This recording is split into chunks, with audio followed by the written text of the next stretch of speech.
Hi, this is Dryden Pence. It is March the 23rd at 2:48 p.m. Pacific time. I'd like to take a few minutes to do an update on the private brief that I did on March the 17th. So as you view this, please know that I'm kind of expecting you may have looked at the private brief that we did on March 17th.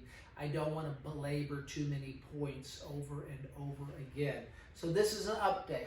A couple of things I'll cover is the coronavirus, the response to the coronavirus, our economy, and the markets.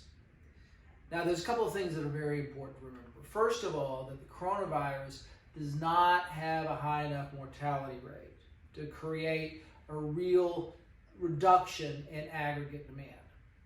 That's important to remember. Any death is tragic. Any mortality is tragic. But as we look at the overall economy, this isn't the flu pandemic of 1918. The number of people that are actually going to die over this are relatively small. And while tragic for each of their families, it's important to recognize that this doesn't have a massive long-term effect on the U.S. economy. So for that reason, we have to ask different set of questions. And the question isn't, is this going to destroy the U.S. economy permanently? The real question is, how long will this have a negative effect? It's not the virus itself that is creating the problems or have slowed down our economy. It is the reaction to the virus and the efforts that we're putting forth to try to mitigate and contain the virus. And that's important because all of those things function on a very specific time frame. Now, this is the slide that kind of proves to us that the mortality here is not that high. So recognize that the most important number really isn't how many people get sick, but how quickly those who are sick get well.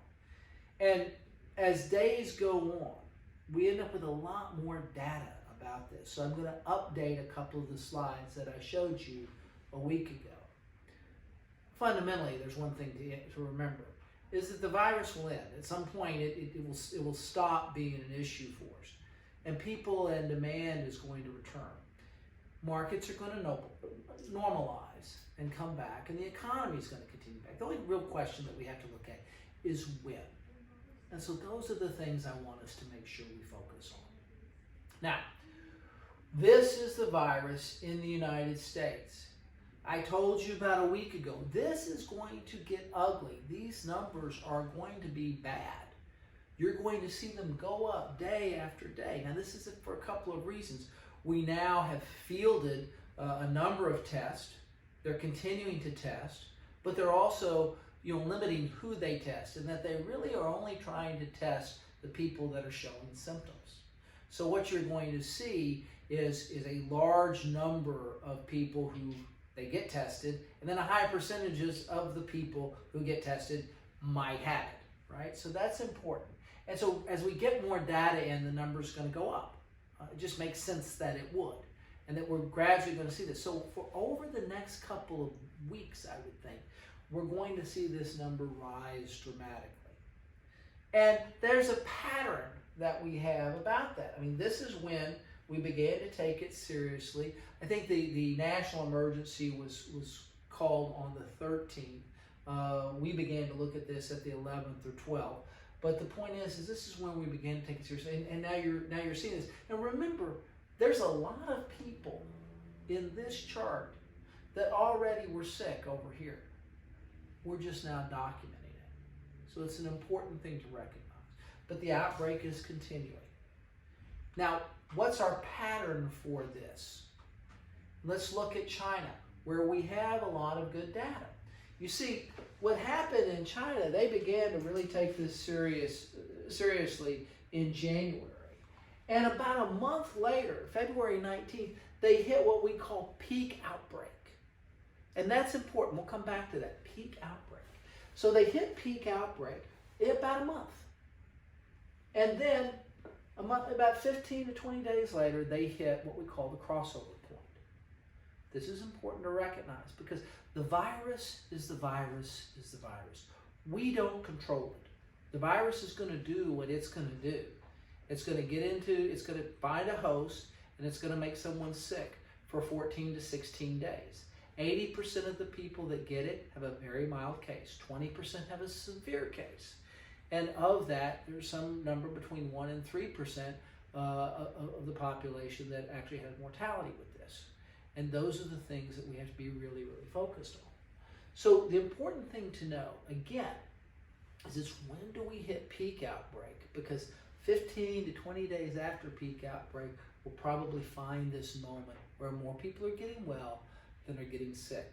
And that will give us a good idea of when does this kind of end. Because if you look out here, 60 days, okay, 60 days from the time it began to the time it ended in China, pretty much over with.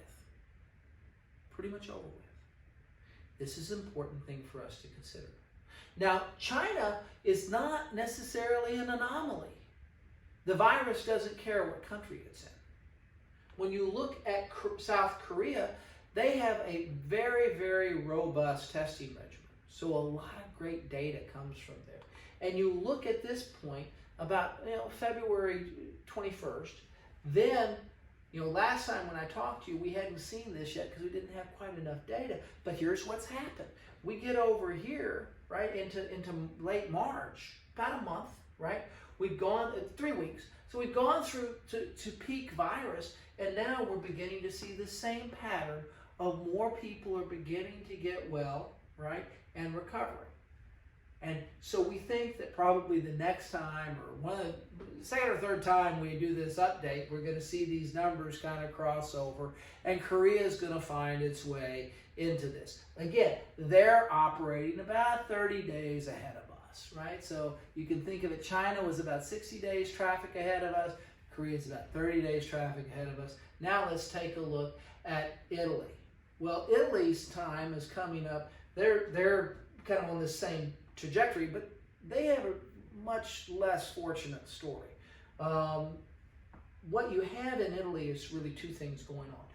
They had a lot more people carrying the virus get there, and they had this definite confirmed case, and it ramped up very quickly. And unfortunately, their medical system was pretty much overwhelmed and not able to recover as much. And the other thing that we have to look at, I'll get into some mortality rates here, is that age of population and those things matter. So here's Italy, right? They're beginning to see some people, they're active cases, and they're beginning to see some recovery. But again, they've ramped up quite a bit. So let's go and see there again. 3-2 is when they really started, and here we are. We're 3 weeks into it, and you can see the dramatic rise that Italy is having. Now, if we think of this globally, again, I'll be showing you this data on a regular basis. Here was kind of the China thing, and it kind of leveled out here, and this is when China got better. But now the rest of the world is going on, and as you get into large population centers, you're beginning to see these number of cases increase dramatically. But then also you're beginning to see released and recovered begin to catch up. So again, if you take a look at this period of time where this is kind of that crossover point, as we move forward, this was China, then we hit the crossover point, and now the rest of the world is beginning to take off. We're going to continue to see these patterns on a global basis, but then also countries are going to get it at different times. But the pattern will remain the same. A bunch of people get sick, a bunch of people get well. So if we think about mortality here, I just show you this so you recognize much higher percentages in Italy and in Spain and in Iran. Part of this has to do with the fact that the age of the population, but also the fact that a lot more smokers that you get into the population here. All of this goes to say is that the time of endurance for what's going on in the virus is this period of 60 to 90 days. That doesn't mean everything's going to be perfect in the United States in 90 days. That doesn't mean that there's an all clear. This thing may end up being endemic, and we have to look at it more frequently. But the point of the matter is this period of time, based on the data we have today, the period of time where this has a big effect on us is about 60 to 90 days. So it really does become a question of the calendar. Now we're already over here on the 23rd. We're already moving through. Long around April the 28th is when we will hit the president's 15 days to bend the curve. So this is why what's gone on in the country is all of these stoppages and slowdowns and putting people in lockdown and things like that has all been about slowing down the virus so we could move forward in the response of our medical community, which are doing a tremendous job of trying to get ventilators out there, trying to get medical care out there, trying to make sure that we have the ability, that we have the right care in the right hot spots in the country. Remember, this is not affecting the entire nation at the same time, at the same place, at the same rate. This is affecting some geographic areas much more than others, which is also a reason why you see the various regulatory factors and also the various responses are really at the state level. They want the governors to figure out what are the rules for each various state, as opposed to having a total federal response, because the circumstances are not the same everywhere in the country. So we've got a calendar to worry about. And we think that somewhere in here, a couple of things are going to happen this week. We're going to try to have a meaningful fiscal policy governmental response so that this economic impact can be patched over, if you will. Think of it as you're driving down a highway and a big sinkhole opens. Well, we need to fill the sinkhole up. And so the federal government is looking at policies that are going to put enough liquidity and money into the market to cover that over so we can kind of get on moving with the economy. So that's going to happen somewhere in this week, we think. A lot of it depends on members of Congress. And simultaneously with that, we'll get past this 15-day moment, and then they'll kind of figure out, well, what are we going to continue to do after that? But a lot of resources are going into place, and we can kind of see how things work. And you can kind of see, with time, things get a little bit better. Let me remind you, this was Monday, the March 16th. Everybody panicked. Everybody went to the store. They did all their grocery shopping on one day, and this is what happened, right? And maybe you had that happen. But then when you think about it now, we go back and we recognize that after a little bit of time, the supply chain is caught back up. People don't have to panic. We're not running out of everything. Okay, the supply chain is caught up with the human demand, and now we're back in a much better position. So time matters, and part of this is just about being patient. So when we think about how long does this affect the economy? Well, it affects the economy and affects the markets in different ways. Obviously, right now, the stock market is showing a very big negative effect to this. But this is a transitory event. How long does it affect the economy?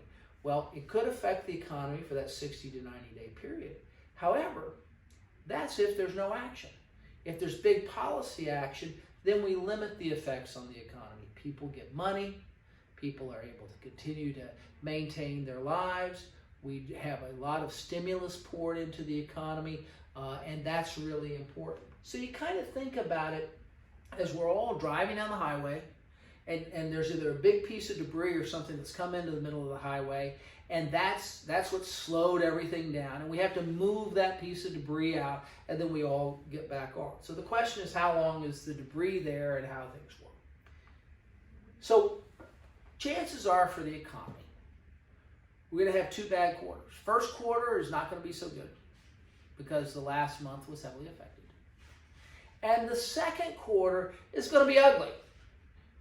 But somewhere in the second quarter is where we're going to reach that crossover point. And when you reach the crossover point that I talked about the virus, that's when everything starts looking better. The news doesn't necessarily have to be good, but it needs to just be less bad.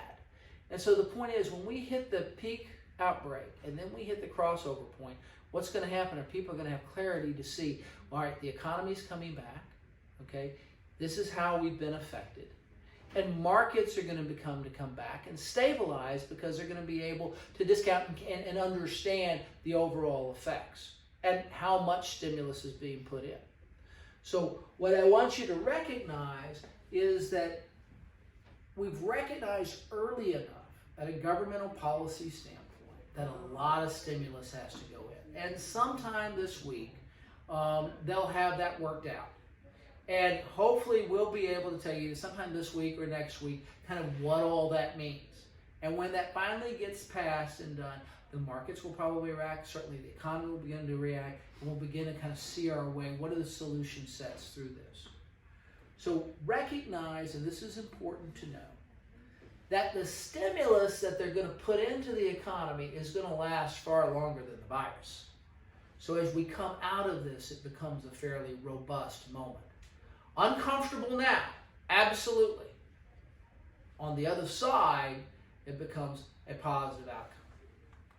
So let's talk about market volatility a little bit. I'm sure this is unsettling for some of you. But what I want you to know is we've been doing this a long time. We've been through a lot of extreme volatility moments. You had some at 9/11, you had some back in 2009, 7, 8, 9, and then you've also had some recently where you've seen over the last 5 years, we'll have these big moments of volatility. Certainly this one is the biggest. It is certainly probably a once in a generation event. But recognize that the markets recover very, very quickly. The average recovery period over this period of time from peak to trough and trough back to recovery has been about 62 days. I'm not predicting that that's how quickly this recovery will occur, but the important thing to recognize is that when the recovery occurs, I'm not picking a date for you yet, but when the recovery occurs, it should be fairly rapid. So what? What does this really mean? Well, there's opportunities now because things have been sold off so much that there are some things that are on sale.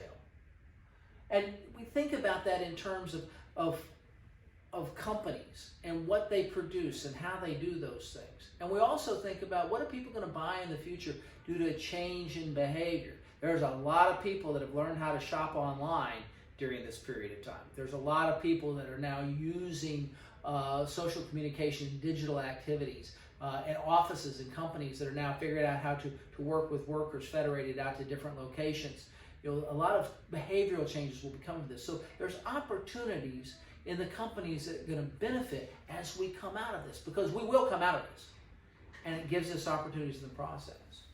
So one of the things that I've talked to people, and admittedly there's been a few of you have called, and most of the clients that have been with us for a long time understand how we've navigated through these things before. But some people have called in, and this is the thing that I tell them, is that you don't want to sell out if your investment time horizon is longer than the virus. And the virus is this period that it can be 60, 90, 120 days, but it's going to affect things dramatically.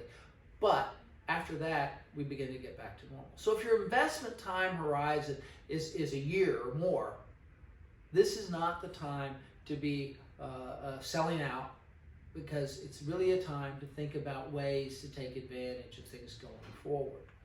Now, you can take advantage of this volatility and not be its victim. Buy things when they're on sale. And then there are some tax loss strategies that one can look at. If you have a tax loss, then there's some ways that we can take advantage of that. And that's something to discuss with the advisors.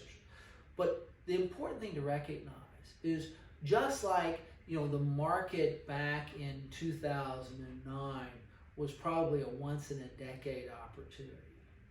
We think that at some point, and I can't tell you where the bottom is. Okay, I can't tell you exactly where that's going to be, but we're gonna find it in here somewhere, and stimulus is going to come in on top of that. And at some point in here, we're going to find ourselves in probably a once-in-a-decade or more opportunity to move forward and recover and prosper from this. So I hope that I've been able to take a few minutes, turn down the volume on all the things that are going on, and update you on the private brief that we gave a few weeks ago. I will be doing this on a fairly regular basis, and the big thing to do is remember, it really is all about time. How quickly are those who are sick getting well? And that's about a 14 to 18 day period. And we're going to roll that over a broader range and keep our eyes on that, because those are the things that are going to inform us about how quickly things start getting better. I hope that this has been valuable to you. I appreciate the time. Thank you for watching this video, and we'll look forward to talking to you soon. Thank you.